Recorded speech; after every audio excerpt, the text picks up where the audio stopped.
afternoon. And I'm just going out to milk, and I thought tonight I would give you guys an overview of my milking setup, what equipment I use, and how I milk. If you're a first-time goat milker, some things I recommend. It's cooled off a little bit. Finally, it was hot this afternoon though. So I hope this will be helpful. I really relied a lot on YouTube and blogs when I first got started. So just have the end all be all of how to milk a goat or what you should do. But it'll at least maybe help you if you're getting started. So you guys have seen me carrying around a mason jar. This is a wide mill mason jar, and that what works with our milking equipment. We have a Dansha Farms milker. I really like my pump, and so this is the one that I bought this year, and it needs to be cleaned out. It's not pumping very well. So right now I'm using this little pump. It's just a little vacuum pump. You can see here's the Dansha Farms info. I really like their milkers, and I have mine hooked up just to a pedal that turns it on and off. It's not plugged in right now, but you just click it and it turns it on. This is our milk stand. I'll put a link in the description for the plan for this and also for the Dansha Farms milker that we use. Plug it in. The whole crew is not here. We have the dog in Shrub. And so the way that this milker works is you take any wide mouth mason jar, and this is the lid attachment. So you can see it's just a lid, just like a mason jar lid. It has a band, and this is the lid.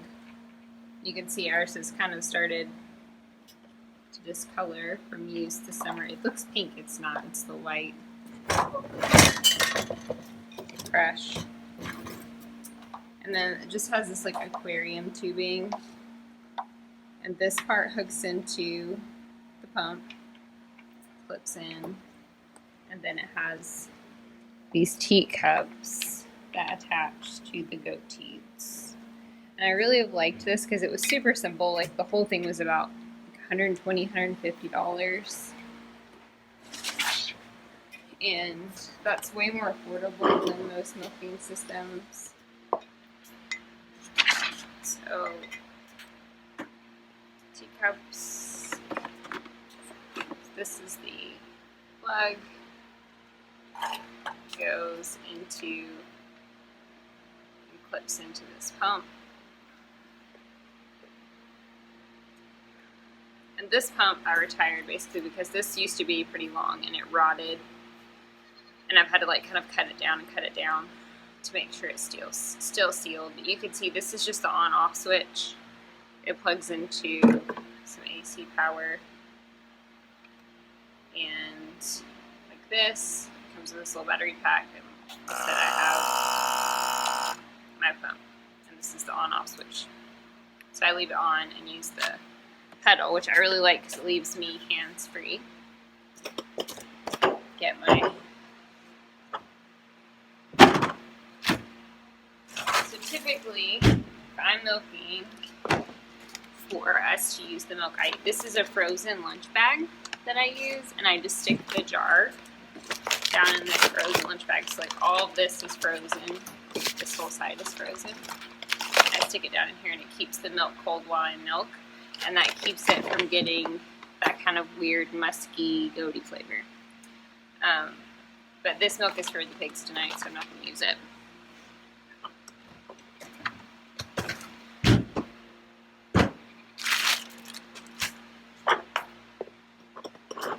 So I also keep it in this cooler, and then the lunch bag just sits down there, and that just adds some stabilization so that it sits upright. And we use a mix of just grain and alfalfa pellets for feed. My girls are little princesses and will not just eat alfalfa pellets because they're spoiled.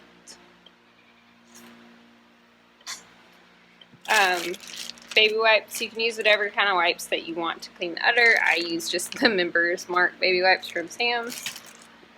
But if you're real picky about stuff like that, you can use homemade teat wipes. I've seen those. Or just soap and water and a rag. Also works. Strip cup, pump jar, everything's ready to go. So we'll go get the girls. Okay, so I basically picked this goat because she is the most tolerant, to be honest. She's not going to be in a hurry to get off the stand. She will stand here for as long as I will let her. Right, silly Billy. So the first thing I'm going to do is really clean off her teats and the bottom of her udder really well.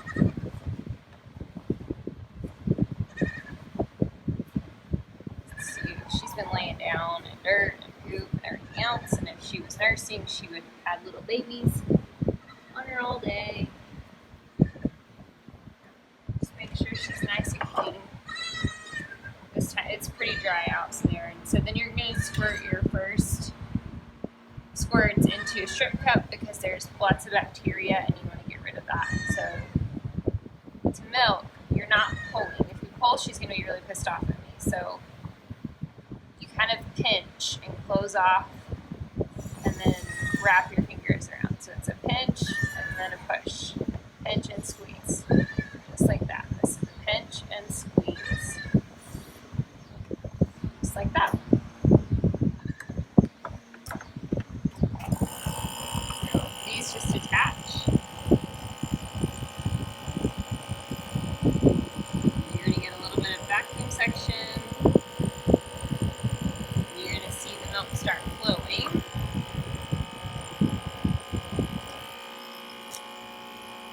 Just like that.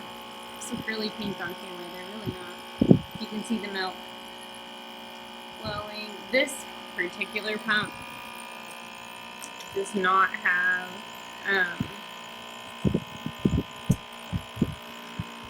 it doesn't have a ton of suction, so don't worry about turning it off. Like, you could stick this to your hand and it probably wouldn't stick very well.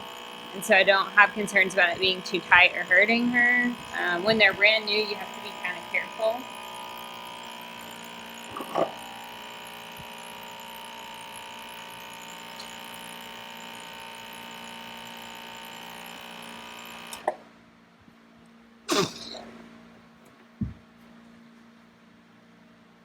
We're just going to kind of massage her udder a little bit.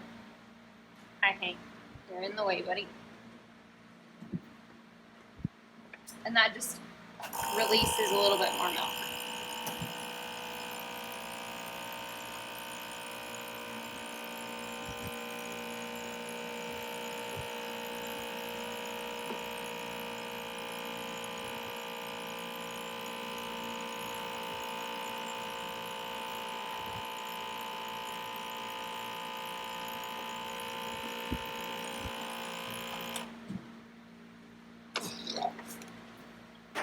You can see she didn't have a ton of milk, and the pump's really gotten everything she's going to give me, so I'm going to hand milk out the rest.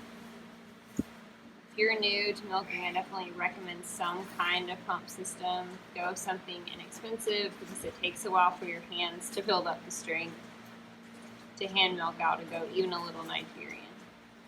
And again, I'm just clamping that off with my thumb and squeezing with my other fingers. And not hard. It doesn't take a lot. And you want to keep milking until their udder is nice and empty, kind of wrinkly looking, and you can tell she's out of milk.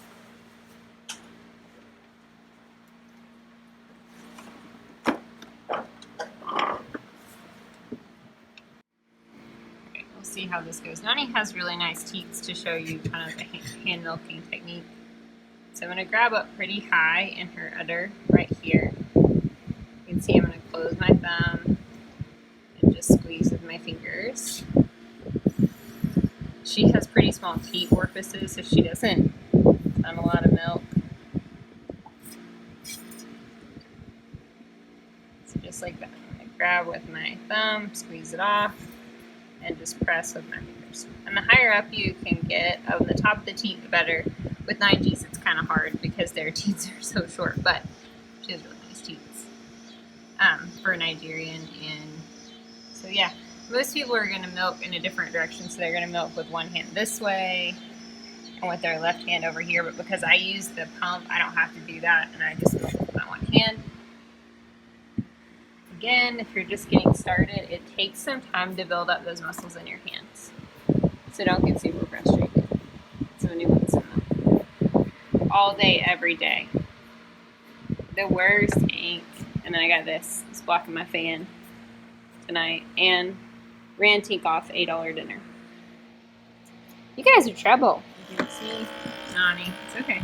The milk just runs through the tubing, right into the jar. I like this too because it's contained, so I don't have a ton of hair and dirt and poop from the barn, because you can imagine this guy standing in front of a fan. There's a lot of hair. She's freaked out because he's moving around.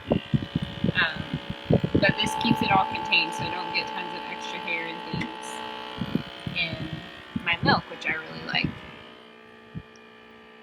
Living his best life. You can hear that the pump is off. You can kind of, I don't know if you can see very well, but like I'm squeezing the top of her udder and it's expressing the milk for me. She has really tiny teat orifices, and hand milking her is kind of a pain because it takes really long and she gets really antsy. She's not one of my better behaved milkers. She's a kicker.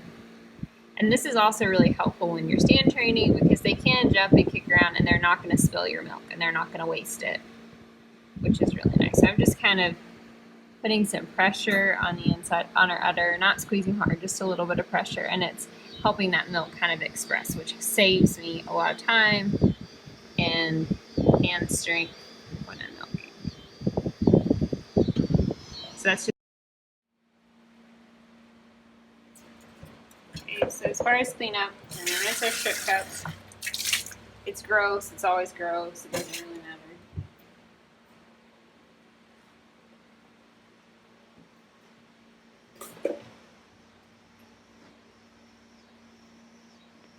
So typically I would take the lid off the milk and then put on a plastic lid and write the day so that I know what day I milked. And it would go right into a refrigerator out here, or it would go into the freezer. And so as far as cleaning this, Hank is doing a real good job here, buddy. Can you move?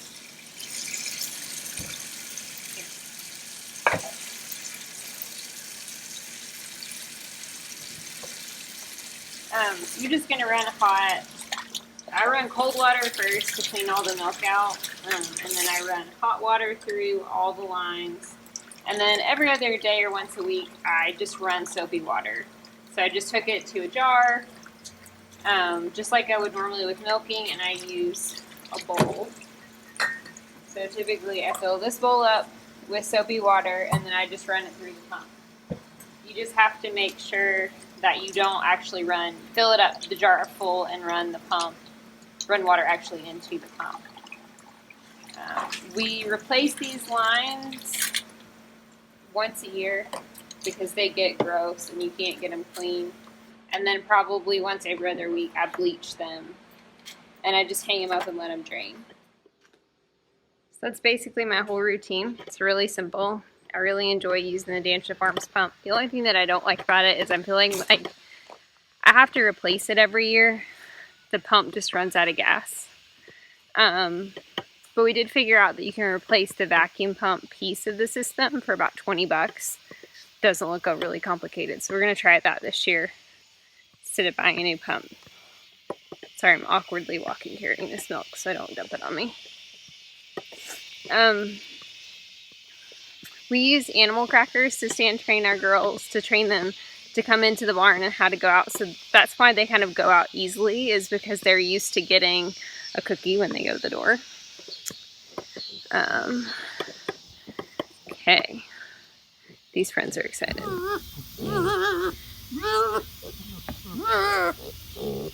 Hang on.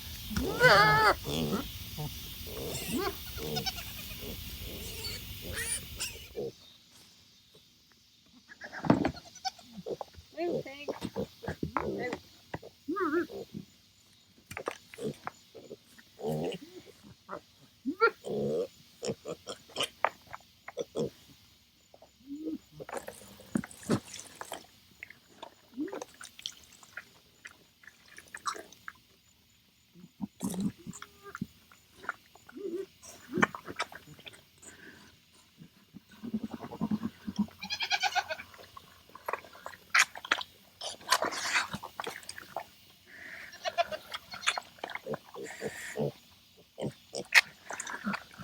Takes her a minute, but she usually figures out there's a second bucket. He's happy. Hi, Gobbles.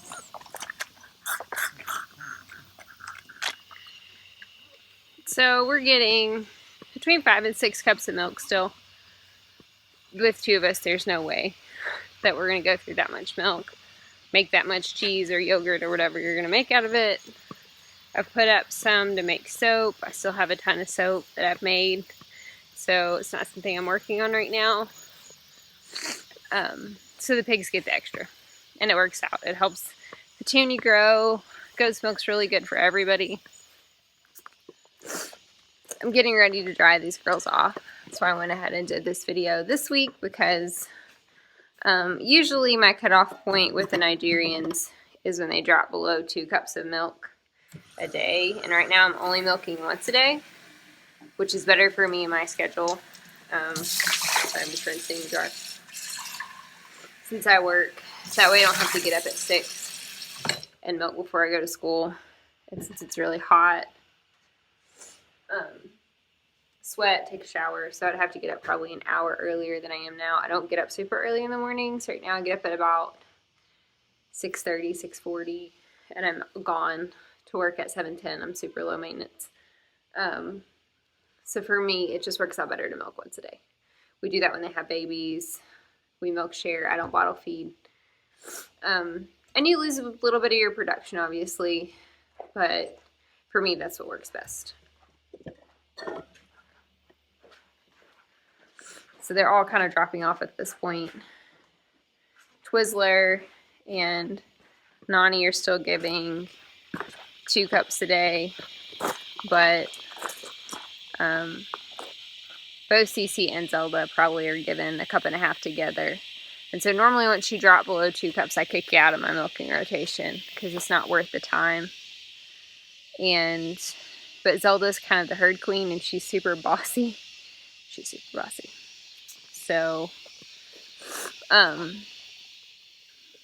she definitely, it's worth milking her to keep her from pushing everybody else around and being a total just turd and making my life harder. So it's probably what, in the next week or so, I'll totally dry them off, kind of decide if I want to put up any more milk or if I want to make one last round of cheese or something fun. But that's pretty much where I am with it. We'll go see them real quick and then we'll end the video. Here's a little mini barn update. Installed a little roof for the feeder to keep Padme standing in it. That was a feat of Jeremy's engineering and hard work. It's on a hinge. I haven't filmed any of this basically because we didn't have a plan. We didn't have plans, and this was our first one. So if we make another one, I'll try to film it. Still loving the bunk beds. And then he just put up this little piece of fence to finish off this little stall. And I've put the feeders back in and washed them out today. Need to put some mineral in. So yeah. Say hi, everybody. There's all the princesses. But there's still one princess over here hoping she's going to get seconds. There she is. Old Cece. Where's Zelly? Is she in here? I don't see her. Oh, there she is. It's working out really well. Still some waste, but doing pretty good. Alright guys, that's the end of today's video. I hope you enjoyed kind of walking through my milking routine with me. I hope if you have questions, leave them in the comments. Hope if you're just getting started, that helps you out. Or if you've been doing it for a while and you're thinking about getting a machine, that you'll check out the Dansha Farms milk machines. It's not a paid ad or anything. I just really like them and I've used them since I started milking. Thanks for watching. Please hit this subscribe button and the little notification bell. Are you helping? No. She's hitting the tripod so that I can't hold it steady. Aren't you? Anyway, we'll see you guys in the next video. Hit that subscribe button. Hit the little notification bell. Like this video. Give me a thumbs up. Leave me a message in the comments. And we'll see you.